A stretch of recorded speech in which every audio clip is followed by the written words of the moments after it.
আসন্ন পবিত্র ঈদুল ফিতর উপলক্ষে পূর্ব ঘোষিত ছুটির পাশাপাশি 18 মার্চও ছুটির সিদ্ধান্ত নিয়েছে সরকার। বৃহস্পতিবার সচিবালয়ে প্রধানমন্ত্রী তারেক রহমানের সভাপতিত্বে অনুষ্ঠিত মন্ত্রিসভার বৈঠকে এই প্রস্তাব উপস্থাপন করা হলে তা অনুমোদন দেয়া হয়। 17 মার্চ পবিত্র শবে কদরের ছুটি থাকার কথা। এর ফলে এবার কার্যত ছুটি হবে 17 থেকে 23 মার্চ, মোট 7 দিনের। সভা শেষে সাধারণ ছুটির অনুমোদনের বিষয়টি সাংবাদিকদের নিশ্চিত করেছেন প্রাথমিক ও গণশিক্ষা প্রতিমন্ত্রী ববি হাজ্জাজ। তিনি বলেন, প্রথম সংসদ অধিবেশন নিয়ে আলোচনা হয়েছে। এছাড়া 18 মার্চ থেকে ঈদের ছুটির অনুমোদন দেয়া হয়েছে।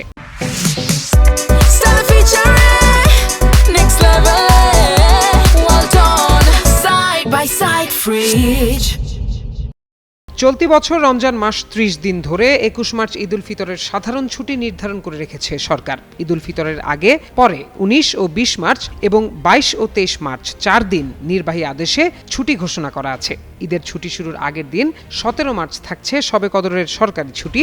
এরপর 18 মার্চ অফিস খোলা থাকার কথা থাকলেও মন্ত্রী পরিষদে 18 মার্চ সাধারণ ছুটির অনুমোদন পাওয়ায় নতুন করে আরও একদিন ছুটি যোগ হলো। সব মিলে টানা 7 দিনের ছুটি পাচ্ছেন সরকারি কর্মকর্তা কর্মচারীরা। এদিকে ঈদের এই ছুটি শেষে 24 ও 25 মার্চ ছুটি ম্যানেজ করতে পারলে সরকারি কর্মকর্তা কর্মচারীরা টানা 12 দিনের ছুটি পাবেন। কেননা 26 মার্চ স্বাধীনতা দিবসের সাধারণ ছুটির সঙ্গে 27 ও 28 মার্চ শুক্র ও শনিবার সাপ্তাহিক ছুটি রয়েছে।